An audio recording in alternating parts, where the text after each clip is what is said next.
Mulai ya. Assalamualaikum Iya. warahmatullahi wabarakatuh. Waalaikumsalam warahmatullahi wabarakatuh.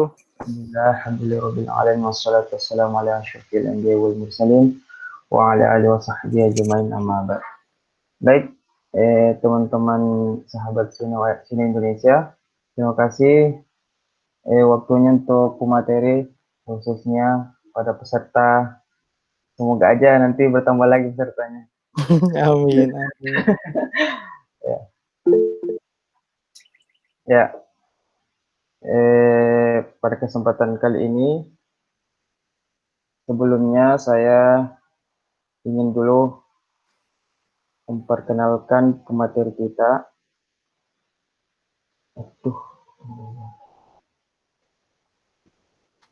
Pemateri kita pada kesempatan kali ini atas nama Abang Mikael Marasedesi. Beliau dari Universitas Islam Internasional Malaysia. Bismillahirrahmanirrahim. Assalamualaikum warahmatullahi wabarakatuh. Waalaikumsalam. Sebelumnya terima kasih kepada Bang Khair dan Sinau ID ya yang telah memberikan kesempatan untuk saya untuk belajar dan berbagi. Juga kepada para peserta saya ucapkan terima kasih. Ya, ini ada Mbak Rizka, ada Mbak Hasni dan Mbak Ulfa ya yang hadir di Google Meet. Terima kasih banyak. Insya Allah pagi ini kita ngobrol aja ya, Bang Hoir ya. Karena pesertanya juga nggak terlalu banyak dan nanti kan akan diupload ke YouTube juga, jadi kita buka obrolan yang santai. Tadi udah dibuka oleh Bang Hoir sebagai moderator tentang pertanyaan mengenai buku ya, Bang Hoir ya. Jadi buku ini saya tulis ya kurang lebih 1 tahun 8 bulan gitu. Kalau ditanya bagaimana prosesnya dari awal, ini muncul dari hobi ya. Jadi hobi saya kebetulan juga, iya, hobi belajar sejarah. Jadi saya memutuskan untuk menulis sejarah begitu. Walaupun jurusannya bahasa Arab, tetapi kebetulan saya senang juga dengan sejarah. Jadi sejarah ini adalah hobi saya dan dari hobi itulah saya coba untuk menulis gitu. Hobi saya sejarah ini juga sangat berkaitan dengan suka jalan-jalan ya. Ya kan, dulu juga sempat ke tempat Bang Hoir juga di Makassar. Alhamdulillah di sana juga sekalian sebetulnya belajar sejarah. Di sana ada makam Diponegoro ya yang sama-sama kita ke sana, juga ada Fort Rotterdam yang juga tempat diasingkannya Diponegoro. Jadi saya kadang jalan-jalan itu juga sebenarnya karena hobi saya suka dengan sejarah, jadi sekalian belajar gitu. Nah, itu awalnya kenapa bisa menulis buku sejarah yang judulnya Hos Cokroaminoto Santri Tegasari. Hos Cokroaminoto ini kita tahu ya, pahlawan nasional. Hari ini ya kebetulan juga hari lahirnya beliau, ini pas sekali ya, jadi hari kelahirannya Hos Cokroaminoto, jadi pas sekali kita ngomongkan Hos Cokroaminoto sedikit di sini karena hari ini hari lahir beliau dan besok juga hari kemerdekaan ya. Gitu. Jadi mengenai Hos Cokroaminoto ini adalah beliau pahlawan nasional tetapi juga merupakan seorang santri. Santri Tegalsari. Tegalsari ini di mana? Tegalsari ini ada di Ponorogo. Tegalsari adalah salah satu pesantren yang berdiri di abad ke-16 ya, atau bahkan sebelum itu. Yang jelas catatan tentang pesantren Tegalsari itu dimulai dari sebuah kisah yang disebutkan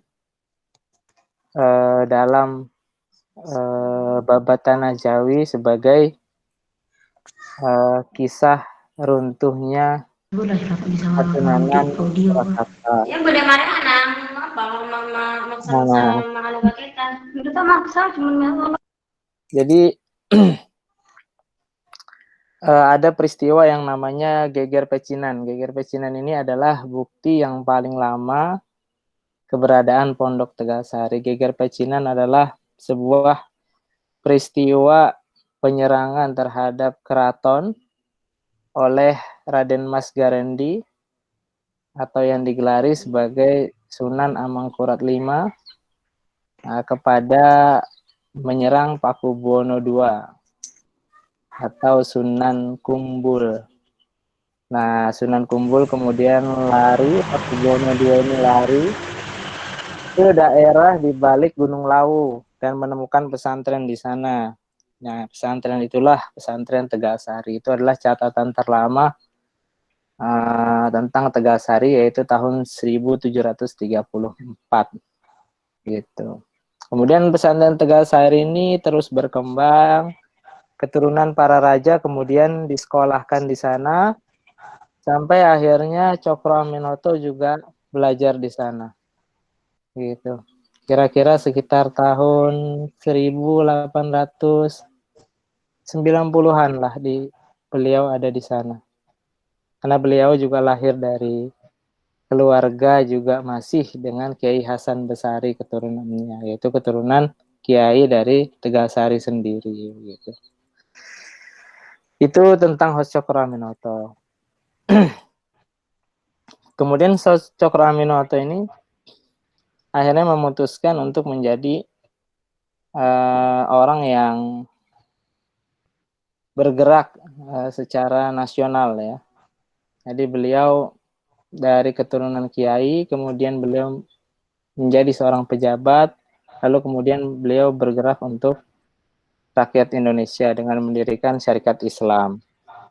Nah, dari Syarikat Islam ini nantinya sedikit banyak bisa mengawali perjuangan bangsa Indonesia.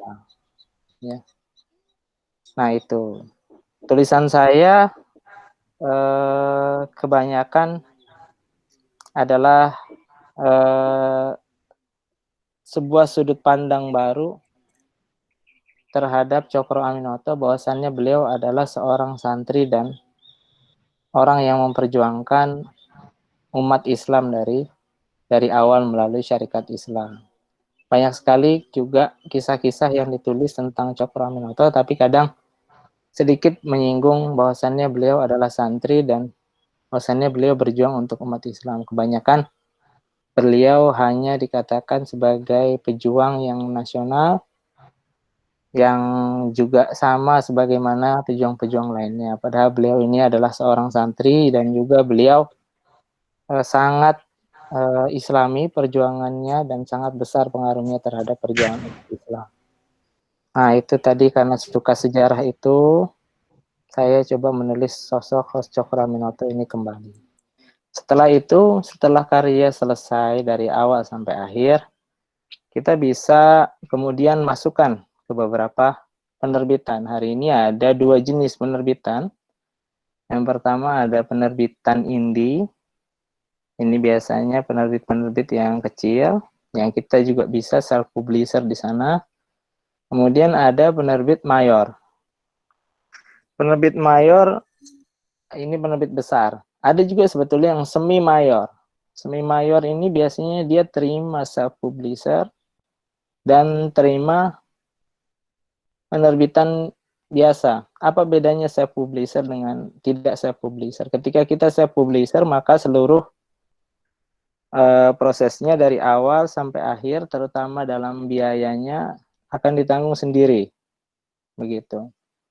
Berbeda ketika kita masuk di penerbit mayor. Ketika kita di penerbit mayor, maka seluruh biaya dari awal sampai akhir akan ditanggung penerbit, termasuk dengan percetakan. Nanti kalau masuk ke penerbit mayor ada beberapa kesepakatan. Yang pertama ada beli putus ya. Jadi naskah dibeli, setelah itu naskah dinyatakan milik penerbit tanpa penulis dapat untung ketika naskahnya banyak terjual, bukunya banyak terjual. Yang kedua ada kontrak ya. Jadi di kontrak naskahnya berapa tahun, 1 tahun, 2 tahun, nah dibayar segitu. Nah kemudian ada lagi royalti, ini yang paling sering ya. Jadi royalti itu ketika naskah masuk, nanti royalti, kemudian sebanyak buku itu dijual, sebanyak itu juga untungnya penulis. Nanti pembagiannya biasanya 40-60%. Ini ketika kita masuk ke penerbit mayor. Ketika kita masuk ke penerbit indie, maka kita bisa self-publisher. Self-publisher ini kita nerbitkan sendiri, kita bayar berapa layoutnya, kemudian desainnya, kemudian prosesnya sampai cetaknya berapa. Gitu. Ada juga self publisher juga ada macam-macam. Ada yang biaya cetaknya nantinya biaya harga bukunya dia yang tentukan, atau nanti penerbit yang menentukan sebagaimana kesepakatan. Jadi ada dua, self publishing atau publish dengan di penerbit mayor ya. Kalau penerbit mayor tadi biayanya semuanya ditanggung. Kalau self publisher biayanya tidak ditanggung atau sendiri gitu. Nah, ini pilihan masing-masing ya. Kalau mau masukkan ke penerbit mayor berarti tulisannya harus pertama punya daya jual yang tinggi. Dan tulisannya harus baru dan bagus, dan prosesnya agak lama kalau kita menerbitkan di penerbit mayor ini. Biasanya dia sampai masuk di meja redaksi, sampai diterima, prosesnya 3 bulan. Berbeda ketika kita self-publishing, kita bisa atur sendiri kapan mau terbit, kapan diterbitkan. Biasanya prosesnya juga tidak terlalu lama, hanya satu bulan sampai terbit.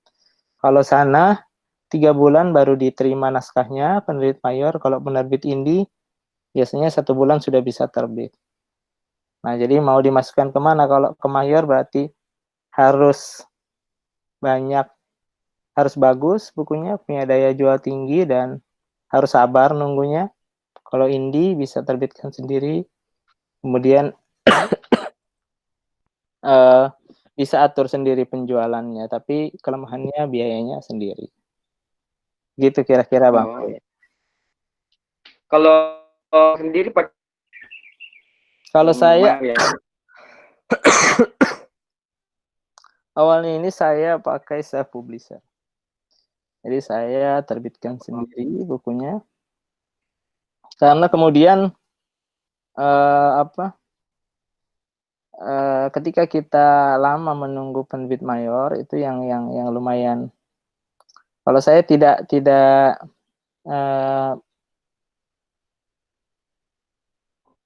sabarnya, kalau saya lebih tidak sabarnya ya. Iya. Cukup ya Bang. Biayanya nanti ditanggung oleh sendiri, cetaknya adalah kesepakatan. Tapi kemudian hari ini dari situ minta bukunya akhirnya. Jadi buku saya ini sebenarnya hari ini sudah ditarik karena bukunya baru kemarin diterima juga di penerbit mayor. Jadi masuk hari ini dikonfirmasi 3 bulan kemudian.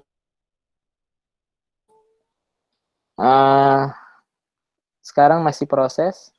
nanti akan cetak ulang ya, kayak cetakan kedua di penerbit lain.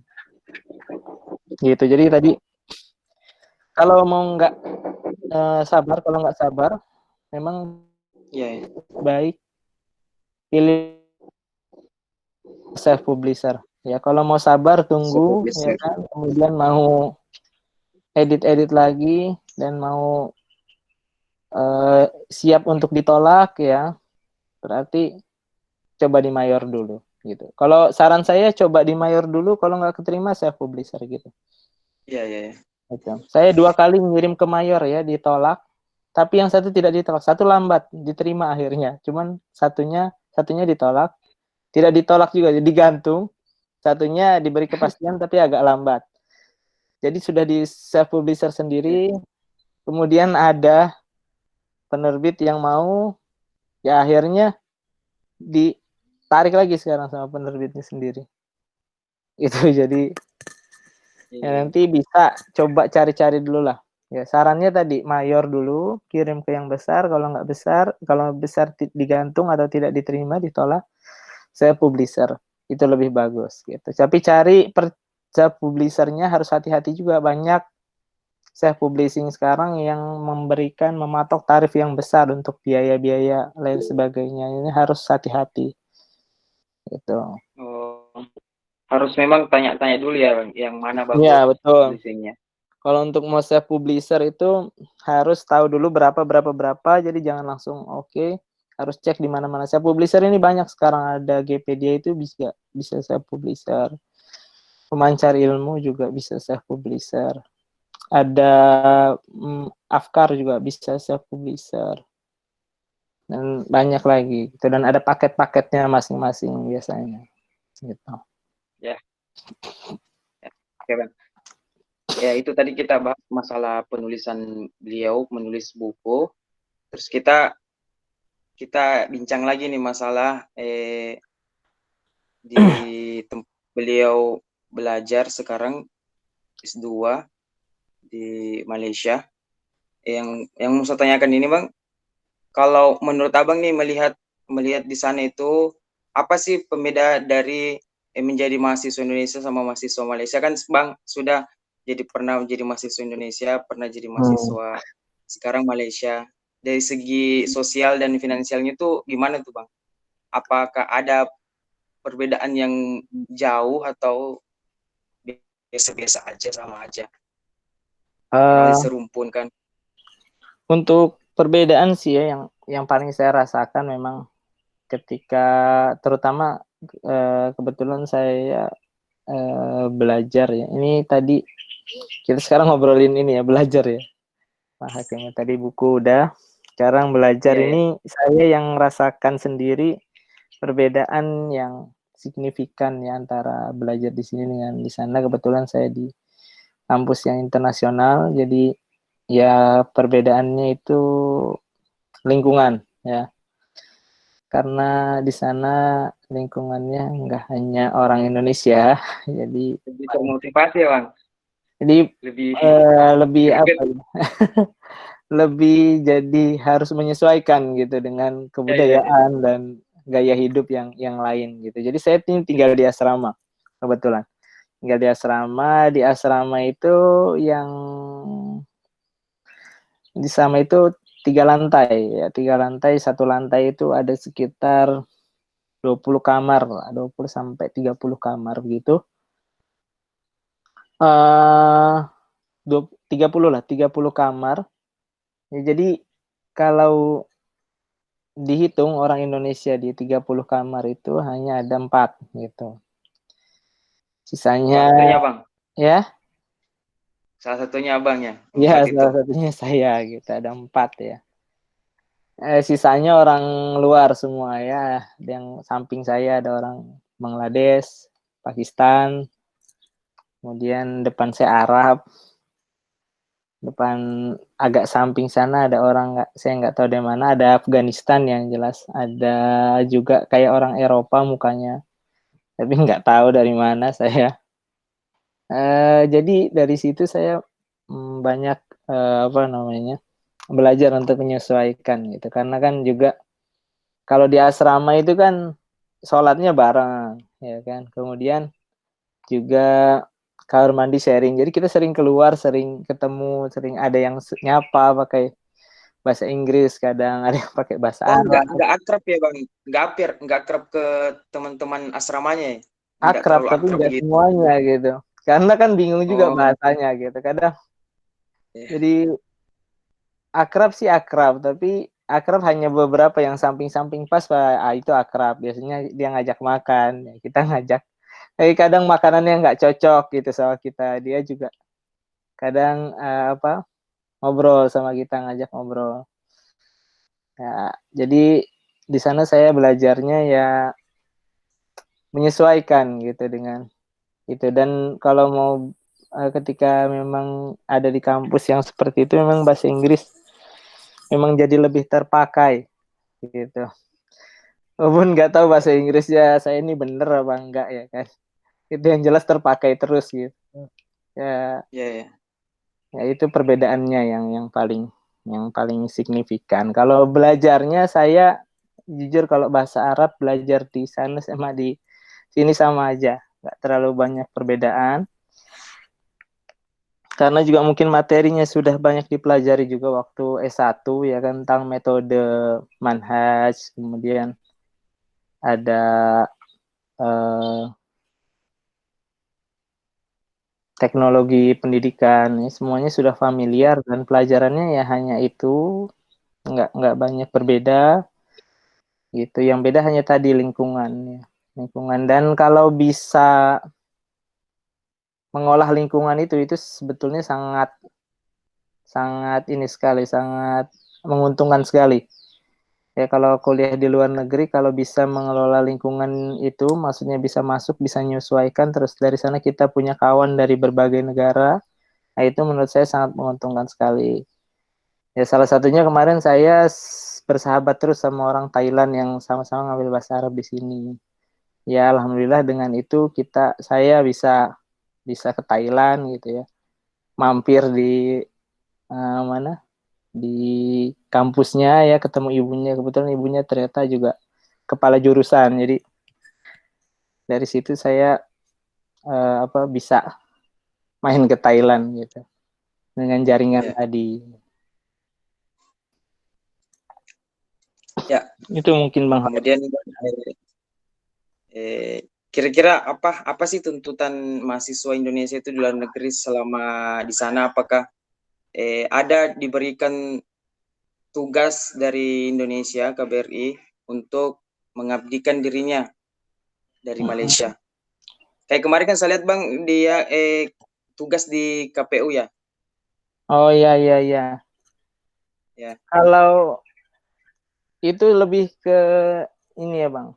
Pertama saya bahas finansial dulu. Perbedaan finansial di Malaysia sama di sini nggak terlalu Ya, ya. jauh beda. Jadi kalau kita kuliah di sana itu memang eh, sampai akhir biayanya kalau dihitung itu nggak jauh berbeda. Ya selisihnya mungkin barang tidak sampai 10 juta selisihnya. Gitu, mungkin 5 ya, 6 juta selisihnya dengan kuliah di sini. Apalagi dengan yang swasta. Saya kira yang di Indonesia malah lebih mahal dari Malaysia, dari Ya. kampus saya. Kemudian mengenai kewajiban mahasiswa Indonesia, ya kalau kemarin dalam KPU itu sebenarnya bukan kewajiban. Kewajibannya hanya nyoblos saja. Kalau mau Ya. bertugas itu lebih ke apa ya? Karena Ada tambahan ya. iya kerja gitu. Karena kita kan yang rata-rata yang di IIUM itu tidak beasiswa. Jadi biasanya yang sambil kerja gitu. Saya juga beberapa kali ngajar bahasa Arab di pondok ya, di Ma'had di sana namanya. Ya berapa kali saya ngajar, kemudian KPU juga pernah, yaitu untuk tambahan tambahan uang. Ya kalau di Malaysia sebetulnya tidak boleh ketika belajar sambil kerja. Ketika kita visa belajar maka harus harus belajar, nggak boleh bekerja. Tapi banyak dari teman-teman yang ngambil kerja yang part time dan ngambil kerja yang fleksibel untuk tambahan, dan itu kalau bisa dibilang cukup ya, untuk bahkan bukan tambahan jajan, dari situ aja cukup gitu. Ada berapa teman saya yang jadi misalnya resepsionis part time, itu juga gajinya sampai 2,5 gitu, dan itu ya cukup aja kalau untuk hidup di Malaysia yang biasa gitu. Jadi nah, kewajibannya kalau mahasiswa Indonesia itu memang sebetulnya tidak ada ya. Kalau ada pemilihan pun hanya nyoblos gitu aja. Itu Bang. Iya. Kira. Kira-kira selama abang di sana itu di Malaysia, pernah nggak lihat mahasiswa Indonesia ikut di pergaulan orang-orang Malaysia itu kena pergaulan yang salah gitu. Kayak kita kan di kampus Indonesia itu ada yang kena pergaulan yang salah. Apakah juga di Malaysia itu gitu juga kampusnya? Kalau di sini ya, jadi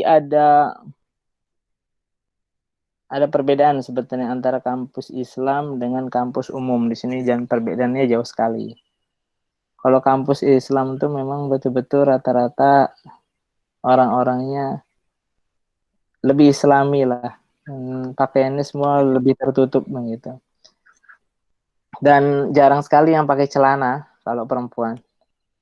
Sedikit sekali gitu. Dan semuanya ya kelihatannya rapi-rapi, tertutup. Kalau di kampus Islami memang seperti itu di Malaysia. Tapi kalau nantinya masuk di kampus yang umum ya, itu juga apa namanya, Kena juga ya. terbuka gitu. Karena kan internasional juga ya kan, ada kampus umum yang internasional. Jadi ya kita akan lihat di sana banyak orang-orang dari luar yang pakaiannya juga kadang ya ini pendek-pendek dan kurang tahu pergaulannya gimana ya. Tapi kalau di pergaulan di kampus Islam ini saya rasa baik ya, tertutup, sopan gitu. Dan jarang sekali ada kasus yang aneh-aneh gitu. Terutama di asrama, karena asrama laki dengan asrama perempuan di kampus saya itu sendiri jauh ya jaraknya ya. Sampai 3 kilo lah gitu.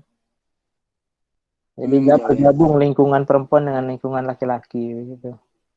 Tapi kalau di kelas bergabung. Tapi kalau di asramanya itu terpisah.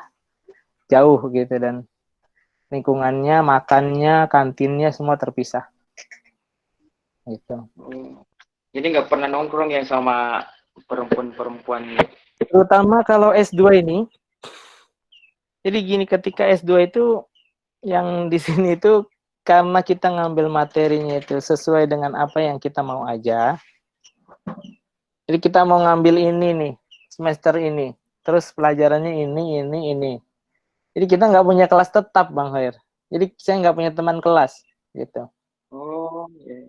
Jadi saya nggak punya teman kelas, jadi ke kelas belajar pulang, gitu. Ada teman tuh sedikit aja, 1-2. Yang tadi kayak orang Thailand ya teman dekat saya, ya itu 1 aja, gitu. Sisanya itu kayak gitu, masuk kelas, orangnya beda lagi. Pelajaran ini beda lagi orangnya. Pelajaran ini beda lagi. Terus nggak ada kelompok lagi. Presentasi sendiri, paling banyak 2. Itu karena kelas nggak terlalu banyak kan. Satu kelas ada yang 16, ada yang 20. Dan biasanya presentasinya 1. Kalau nggak 1, 2. Gitu. Jadi karena nggak ada itu, jadi jarang nongkrong gitu bareng-bareng sama. Kecuali saya yang sekarang ini ngambil bahasa Arab, memang ada organisasi juga yang terikat kan. Itulah sudah mulai terikat sama orang sana. Jadi saya ya kadang-kadang ketemu sama anak-anak yang anak bahasa Arab aja, yang di kampus lain tapi ya bukan di kampus sendiri. Ya mereka senang ketemu, kalau ketemu itu. Ya mungkin tiap 2 bulan lah kita ketemu itu sama orang Malaysia, yang anak-anak dari Kampus Malaysia. Iya, dari kuis, orang Malaysia asli dari kuis, dari UPM. Nah, itu biasanya kita ketemu. Itu ada lomba di sana kita hadir. Jadi karena di sana juga mau mendirikan organisasi yang seperti itulah ya, atau mau bergabung sebenarnya sama itulah. Jadi kita sering ketemu gitu, sering nongkrong. Ya nggak sering ya, 2 bulan sekali paling.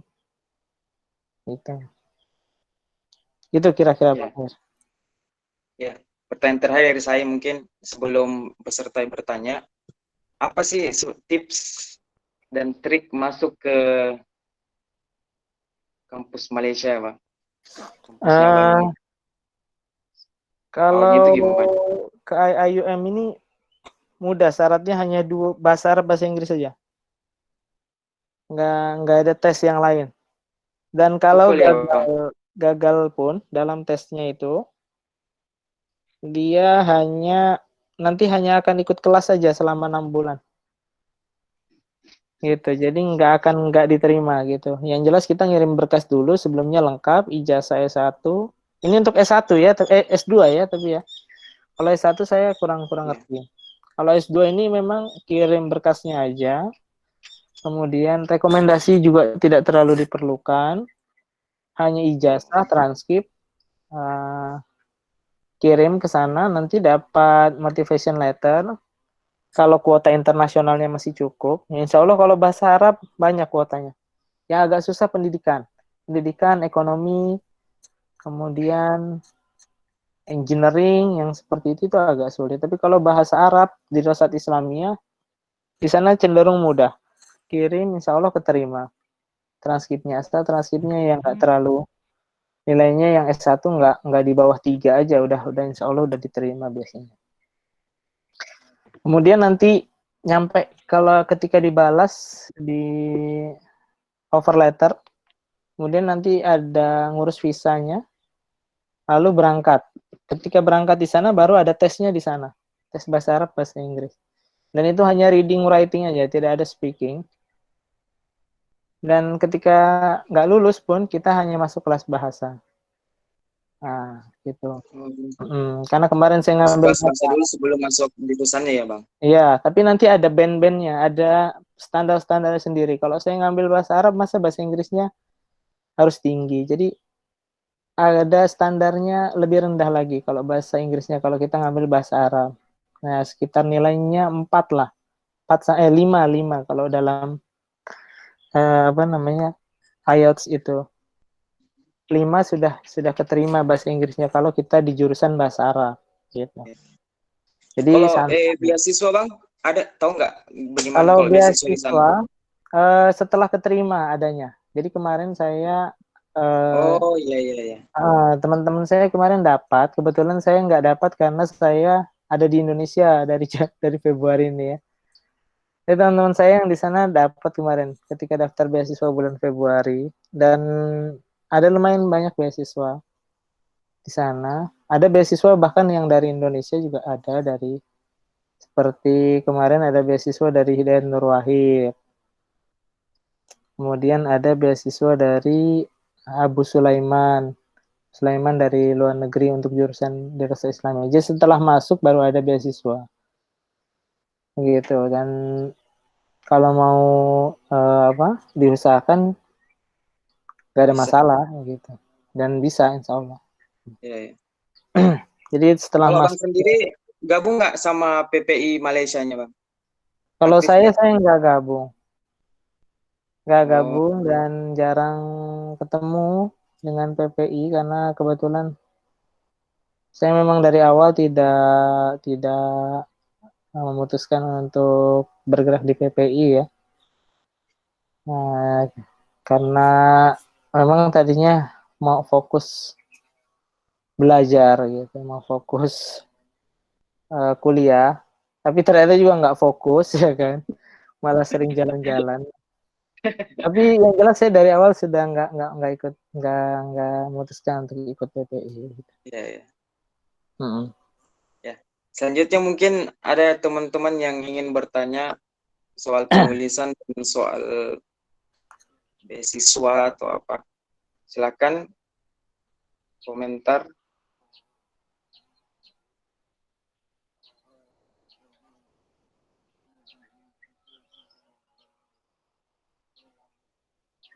Ya. Sambil menunggu ya, Bang. Yep.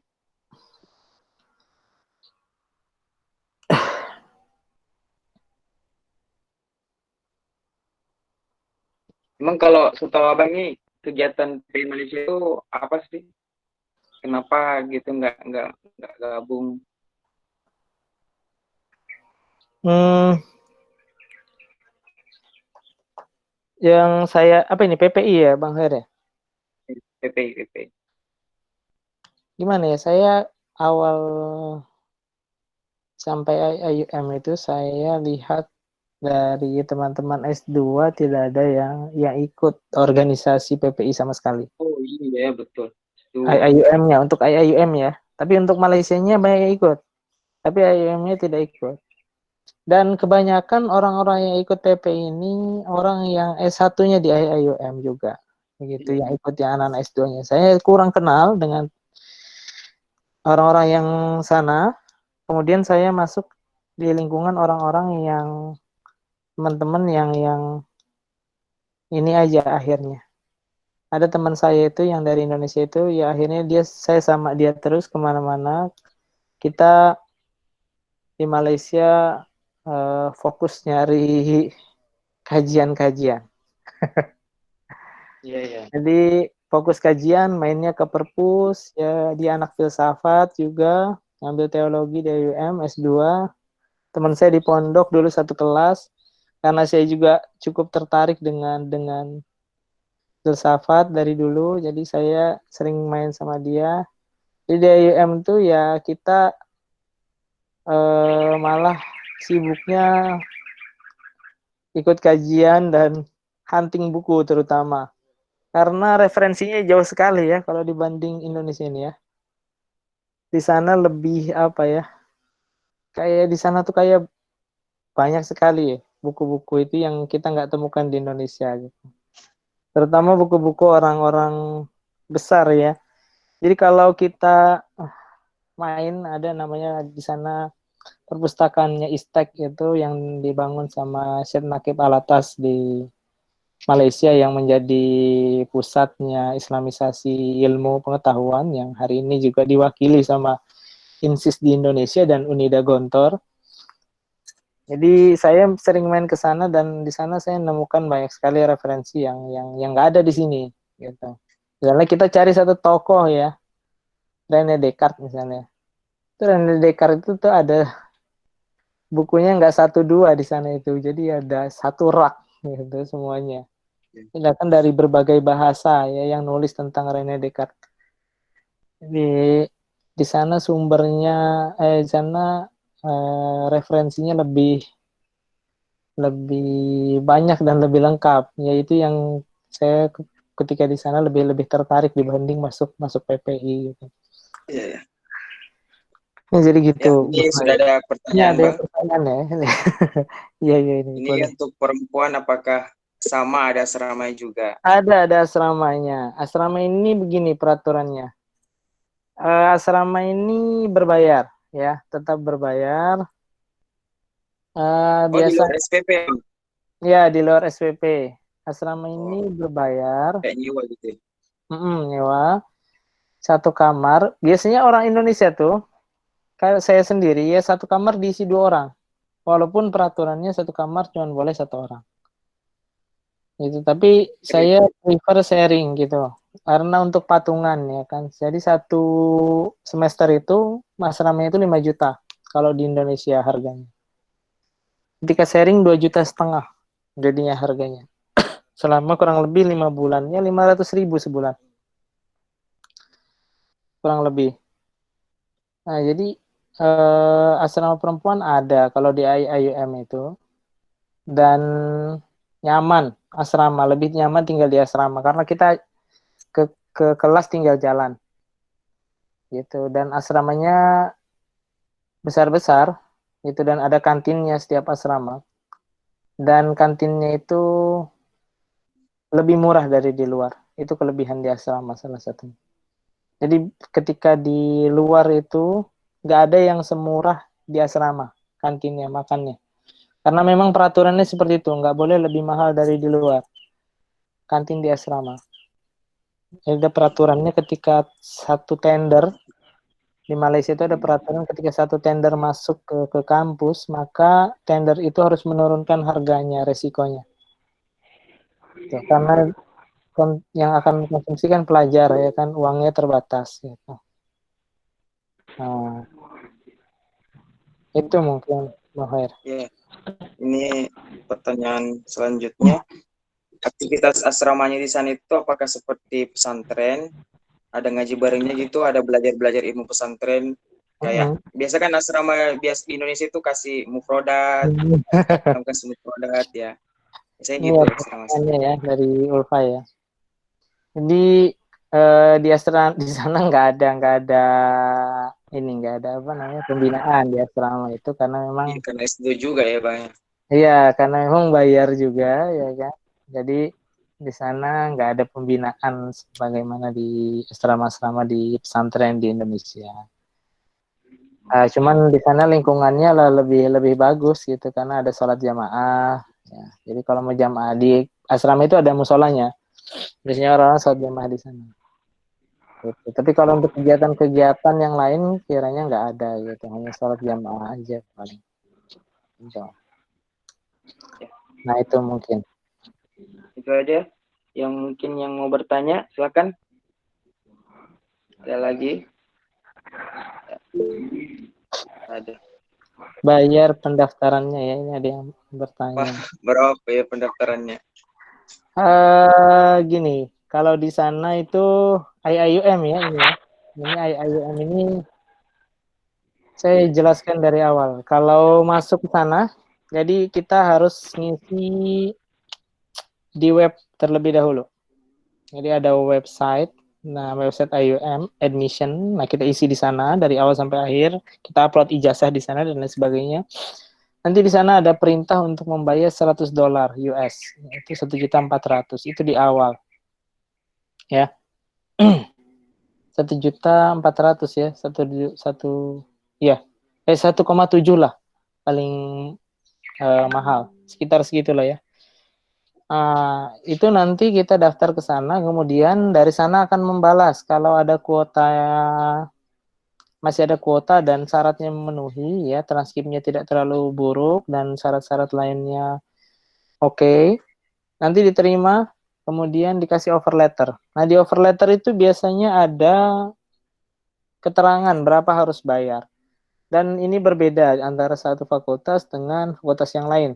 Gitu. Kalau ambil di Rosat Islamiyah, maka kemungkinan akan membayar terlebih dahulu sekitar 6.000. 6.000 itu sekitar 26 juta lah. 26 juta ini untuk sampai kapan? Pertanyaannya. Sampai 1 tahun. Dan bahkan bisa sampai 1,5 tahun. Tergantung berapa materi yang diambil. Jadi ada, kalau di Malaysia itu ketika kita bayarkan 26 juta itu uang itu maka menjadi deposit. Ya, deposit ya. Jadi tersimpan di dalam akun kita. Sebanyak kita ngambil materi, sebanyak itu juga nanti dari akun deposit itu diambil. Misalnya kita awalnya depositkan 26 juta. Sedangkan satu materinya itu sekitar 3 juta. 3 sampai 4 juta. Nah, nanti Mata kalau kuliah ya, Bang? mata kuliah, kalau kita ngambil mata kuliahnya satu semester itu 3, berarti tinggal 26 juta dikurangi 12 juta. Karena satu materi misalnya 4 juta ya. Memang rata-rata segitu, 4 juta paling mahal. Nah, jadi dikurangi dari situ. Kalau kita satu semester ngambil 2 materi juga boleh. Kita hanya bayar 8 juta. Di situ dikurangi 8 juta aja. Atau kita mau ambil satu materi juga boleh. Gitu. Hanya bayar 4 juta aja. Dikurangi dari 26 juta uang kita yang ada di akun. Gitu. Jadi gitu. Ya.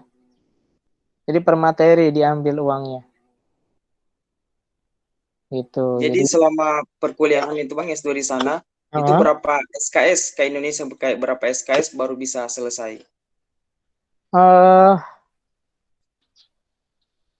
Di sana itu sekitar 3 kali 4, 12 tambah 10, 22. 22 SKS itu harus selesai, Bang? 22 harus selesai. Satu materi 3 SKS biasanya. Oh, iya, iya. 3 jam satu materi itu. Jadi satu kali kuliah itu 3 jam. Biasanya gitu ya S2. Iya, 3 iya. SKS satu ini. Nah, jadi kita ngambilnya per materi itu segitu, ya. Jadi sebanyak itu kita ngambil, sebanyak itu. Jadi kita bisa atur uang kita. Ya, apalagi teman-teman yang ngambil coursework. Jadi di Malaysia ini ada 2 jenisnya. Ada yang by mixed mode, kalau S2 ya. S2 dan mixed mode itu artinya belajar dan ditambah tesis. Ada yang 2, ada yang kedua coursework only. Belajar saja sama proposal. Ini nggak usah nulis tesis, langsung selesai. Gitu. Kalau yang coursework ini pelajarannya banyak. Nanti bisa diatur setiap semester mau ambil berapa, mau ambil berapa, mau ambil berapa. Kalau yang tesis biasanya hanya pelajarannya 4 sampai 8 pelajaran. Nanti ambil di sana, kemudian nulis tesis gitu. Biasanya 2 semester udah habis. Kalau ada 5 pelajaran, yang semester pertama 2, yang kedua 3, kemudian tesis. Kalau ada 8, bisa ambil 4, kemudian tesis. Nah, jadi bisa atur sendiri kuliahnya semuanya. Itu yang jelas rata-rata kalau di Rasat Islamiyah sampai selesai ya taruh angka 40 juta lah. Di luar visa ya, ada visa nanti mungkin 6 juta gitu ya. 40 sampai 35 sampai 40 lah. Gitu. Atau mungkin kalau yang lebih sedikit lagi itu ada biasanya 30 sampai 35 itu udah selesai. Udah habis. Ya. Itu tadi jawabannya ya. Ya. Ada lagi yang mau bertanya? Teman-teman. Ya, mungkin sudah nggak ada. Ya. Ya, kita tutup saja ya, Bang. Ya, oke. Boleh. Itu tadi pengalaman beliau mulai dari penulisan sehingga dari sampai pengalaman beliau di Malaysia. Untuk dari saya, terima kasih sahabat Sinau Indonesia. Saya tutup dengan baca Assalamualaikum warahmatullahi wabarakatuh. Waalaikumsalam warahmatullahi wabarakatuh.